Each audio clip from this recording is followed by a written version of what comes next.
Hello everybody, I'm Old Hoovian, and I don't typically make a whole lot of videos, or especially not response videos. This is going to be my first one. But today I was scrolling the DBD forums and I ran across this video from Choy called "The New Surrender Mechanic Might Ruin Dead by Daylight." And after watching it, I decided to leave a comment. I disagreed with the majority of the video's thesis, but this wasn't satisfying enough, as I felt I had a lot more to say, way more than I'm going to be able to put in a YouTube comment, and no one's going to read a YouTube comment, let's be real. But it's enough to, I think, actually make this video, so now I'm making it.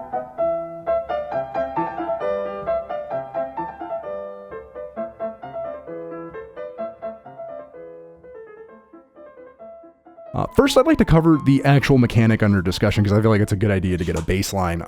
Surrendering. This is a new mechanic that's coming in from the PTB behavior has put out this last couple weeks. Surrendering is the same as a standard DC, but with the added advantage of keeping any blood points and emblems that were earned over the process of that match. This mechanic can trigger for a couple conditions. First, the survivors are hooked or in a dying state. Now, dying state has been expanded. Typically, it usually just meant slugged, bleeding out on the ground, but now it also includes on the shoulder or on a hook, for all intents and purposes for this discussion. That's how I'm going to be referring to it, to remain it specific without going into too much detail each time. At the point that all survivors are in dying state, they will be given the option to surrender. The other condition, out of the four conditions, all the other survivors have DC'd. So you're the last survivor, everyone else has already quit the match, they are bots, at which point you can choose to surrender as well, leaving it to be a bot match for the killer. Now that brings us into the two killer surrender conditions. The first one of which is all the other survivors have DC'd. There are no more human survivors, just bots, at which point the killer can choose to simply end the match, get whatever progress they got from that match, and move on to the next one, instead of playing out a bot match, which I think makes a lot of sense. It's sort of up to personal taste.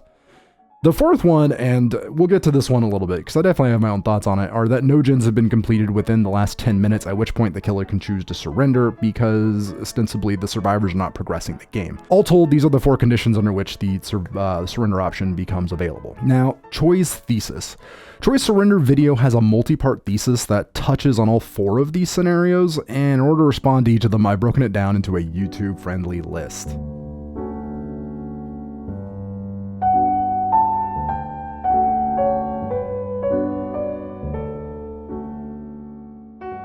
So, part one, the killers won't be able to win anymore.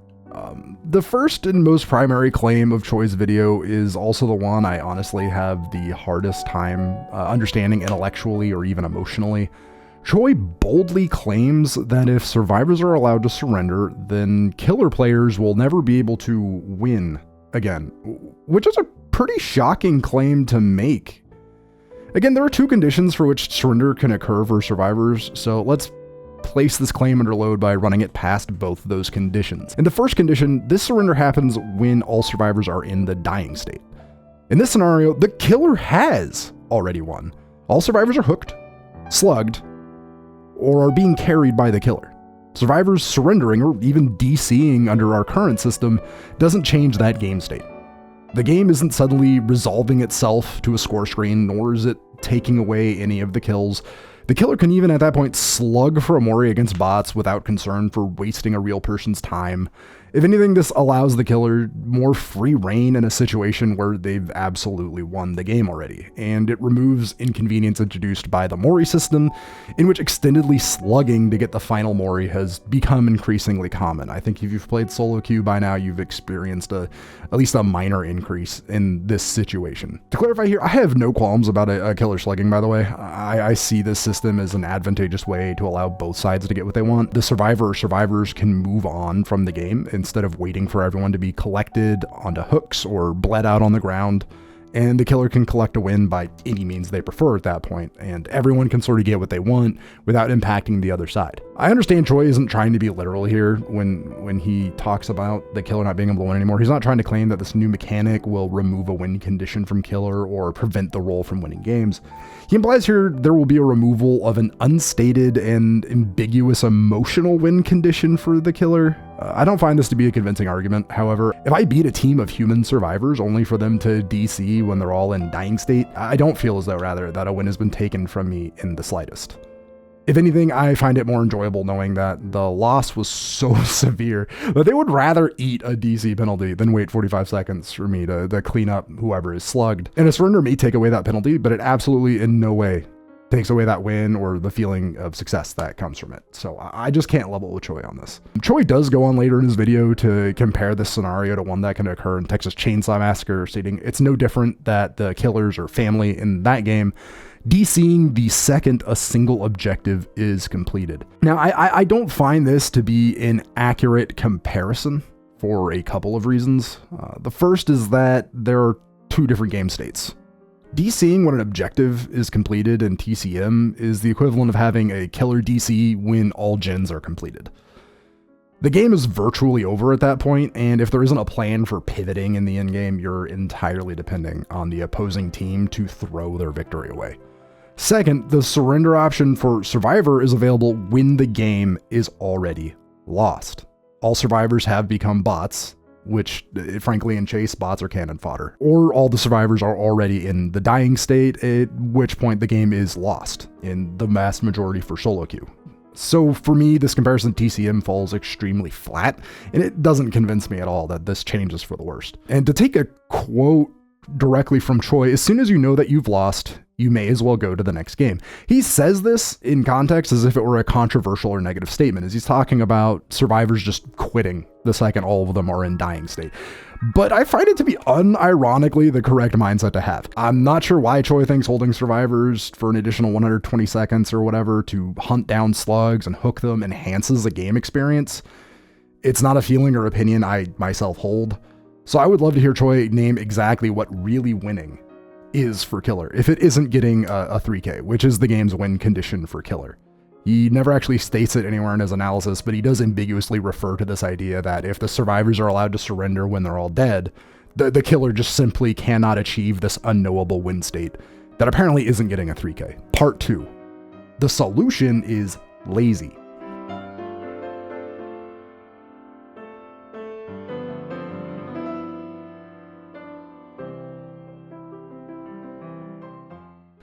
Choy goes on to claim over the duration of the video that the implementation of surrender, or at least as it appears on the PTB, is lazy. That's his exact word.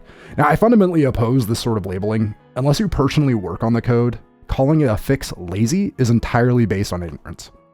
While it may be true that there could have been better solutions, developers work within a timeline and do not have the benefit of being 1,000 monkeys in an infinite timescape to create the works of Shakespeare on a set of infinite typewriters.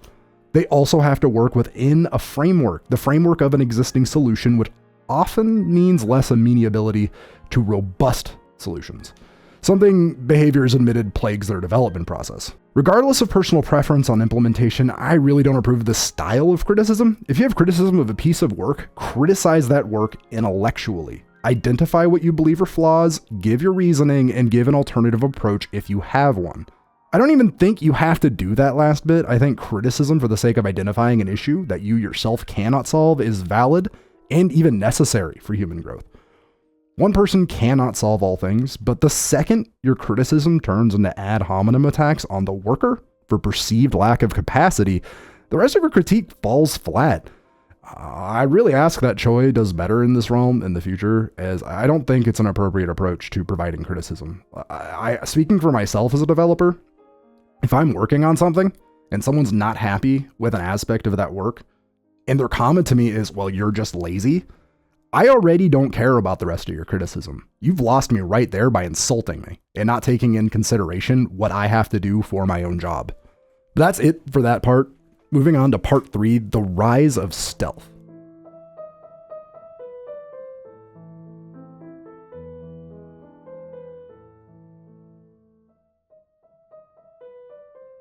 Choy makes an additional criticism, and if you've made it this far into my video, Choy, you might be happy to hear, I 100% agree with you on this part of your thesis. Having a surrender for killer that depends on gens not being done for 10 minutes is absolutely going to encourage rat gameplay. The second I saw the option on the surrender list, I was disappointed and concerned. It absolutely makes no sense to address survivors holding a game hostage by hiding for an hour by allowing the killer to take a loss. If anything, this condition should be inverted and allow survivors to DC if all 4 refuse to participate in the gameplay. Admittedly, I don't think this is a condition they would ever elect to take, but it makes a far sight more sense to me to put that onus on survivors. I have to agree with Choy also stating that this change incentivizes bad gameplay from the survivor end, and that this will be a change that plagues solo queue as much as killer. In my solo queue games, I cannot count the amount of times I have already had survivors hellbent on waiting for everyone else to be dead just to get hatch or use sole survivor to pop the gates quickly, and I'm sure other solo queue players can attest to having similar experiences. If this change makes it out of PTB, this 10-minute gen change, I predict it will be a matter of days before there is a new meta of hiding until the killer decides to quit instead of actually playing Dead by Daylight or doing any of its objectives. So absolutely based take, Choy. You're right on the money there. I couldn't agree more. I was glad to see you and I actually see eye to eye on a single issue. But yeah, no, the 10-minute gen timer is a terrible, terrible option for surrender. And unfortunately, we will revisit this later in the video. Part 4, surrendering will hurt solo queue.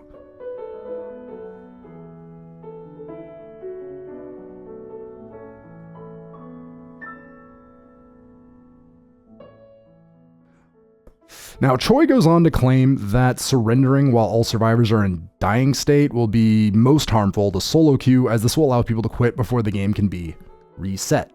Now, to define reset, I think the idea here is all survivors get picked back up into some sort of state where they can interact with the game again, people get rescued from hooks, picked up off the ground, what have you, and the game can resume its normal course. First, I'd like to applaud Choy on having the most faith in solo queue survivors.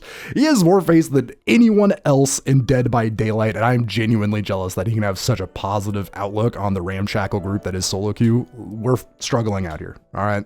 Second, a situation in which all survivors are in dying state is one of the hardest for even a Swift to come back from. It's a situation in which the killer has the most pressure, and it utterly requires either a small set of perks to come into play or someone to get a random 4% chance to unhook. And Choy even addresses this in his video, mentioning a handful of perks in situations such as Kobeing. And while these aren't impossible for those stars to align on solo queue players, it's also incredibly rare that it happens. I frankly, if I see it in one of my lobbies where we're all dying state, someone gets up and the game comes back and we get a victory out of it, I go out and buy a lottery ticket because I have a pretty high chance of winning that if that just happened on my screen. At present, in this scenario, many survivors simply take any step they can take advantage of to go next, and that doesn't incur a DC penalty.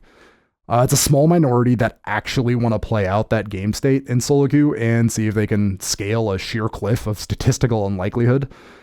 This means that even if you happen to have the right setup to even partially recover, you're likely to lose a survivor to being AFK or failing struggle checks intentionally on hook or attempting on hook when they could be rescued. A lot of things. Essentially, if survivors want to go next in a lost state, they are simply going to go next, or in a perceived lost state. Conversely, with the surrender option, you will at least have bots left to your disposal should you decide to stick it out for some reason. To me, as a solo queue survivor, this is preferable. Frankly, if the game isn't reversible, I can move on. I don't have to wait for a bot to spend 140 seconds on hook, not attempting, while I stood over by the killer that wants to mori me. It's far better to get into the next game, to be honest, than wait to finish waiting to be killed anyways. Now, part 5, the timed surrender.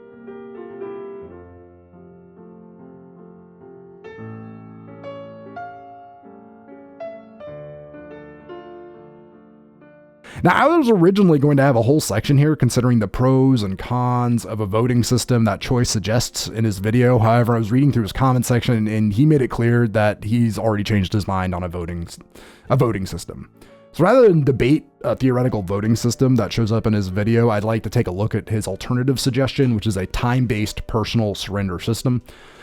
While the specifics of this system are not delineated by Choy himself, he did like a particular comment that gave a rough rundown, so I'm assuming this is what he was referring to, and I'm going to quote the comment: "When you're slugged after a certain amount of time, you can then surrender." There are 2 reasons I'm actively opposed to this style of implementation. First, it doesn't make people not surrender. If you make it so all survivors have to be slugged for 1 minute before surrendering, that isn't going to change the outcome of the game compared to just enabling surrender when you're all slugged. Again, solo queue recovery from the situation is almost non-existent, and making people wait for that long, like however long that period would be, Just means they're going to AFK, watch a YouTube video, or attempt on hook as soon as possible because people want to get out in that situation. If the game's lost, people don't want to play a lost game. That's just it. Second, it allows abuse of the system. If the killer can simply juggle someone off the ground, down them, wait for 59 seconds to do it again, you better believe someone is going to do it. And then no one can surrender, the killer can still do an extended bleed out, and the surrender system becomes unusable for the situations it's really intended for. I think in this situation, the best system is also the easiest. If the game is lost, let people leave. Part 6.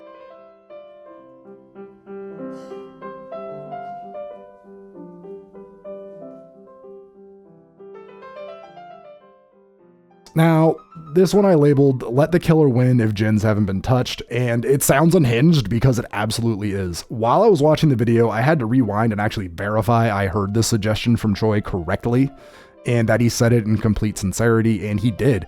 He suggests as an alternative to the 10-minute gen surrender option for killer, which again, I think is abysmal. It should just be removed outright, that if a single gen hasn't been touched for 10 minutes, the game should, and I'm going to quote him exactly here, trigger the in-game Mori, and the killer will then win, and the survivors then lose, as it should be.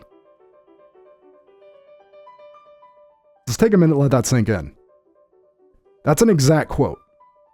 This is mere minutes after he discusses holding a 3-gen until no gens get done for 10 minutes, triggering a surrender option.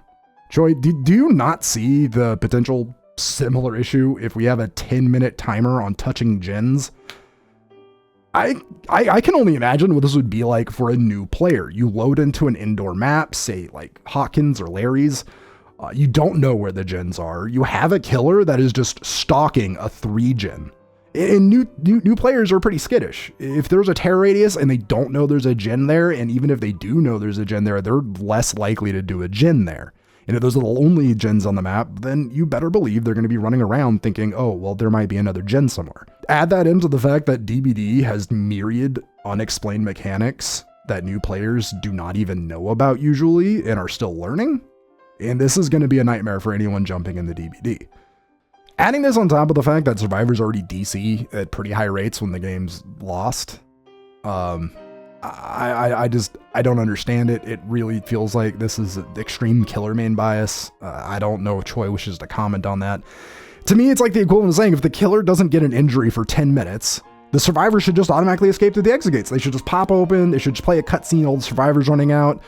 And I think these are two terrible suggestions, mine and Choy's, because they don't reward good play. They just make it so if one team is doing too poorly, the game ends and the other team wins. And that flies in the face of his earlier suggestions that, hey, we should play games out. There shouldn't be a surrender just because you're bleeding out on the ground for 4 minutes. There should be a vote. It should be this time system. It takes away the win if you just surrender when you've lost. It takes away the reason of playing if for an arbitrary length of time an objective isn't accomplished, the game's just lost. It seems to me that takes away the winning condition and the feeling from it even more so. Finally, the conclusion here. Overall, I find Choy's analysis and thesis to be quite wanting. I felt like it absolutely came from a place that puts the killer's ambiguous points of enjoyment at the forefront with little real consideration for survivors or other players. And all of this is in spite of the fact that he poses many of these issues as being things that will harm solo queue survivors, which, in my opinion and observation, is just a common tactic for politicians. So it was weird to have it come from a YouTuber. It also contains many appeals to ambiguous feelings of enjoyment without directly stating what material impacts there would actually be.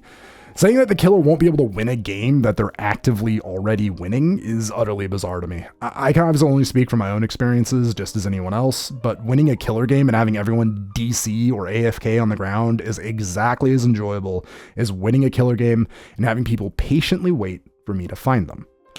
In the same situation as Survivor, I try to crawl my way to the nearest hook and make myself visible to speed up this transactional game state, and there's nothing meaningful being taken away here by surrendering. Choy even tries to bring up things like giving hatch an in-game or doing slug races, and I don't see how a surrender option changes either of those things. If a survivor wants to be given hatch, all they need to do is wait and not click surrender. If they don't want it, why should they be held there for a gift they're markedly not interested in? In what situation is surrender going to prevent a slug race at an exit gate? So while I agree that the 10-minute gen surrender is a mistake, that's the only takeaway from the Choy video I could find redeeming. If you made it this far into my rambling, thank you so much for watching. I hope you have a wonderful day. Know that you are valued, and I hope you accomplish all of your goals. If you're feeling generous, consider hitting that subscribe button, or even follow me over at twitch.tv/oldhoovian, and I'll see you again next time. Thank you.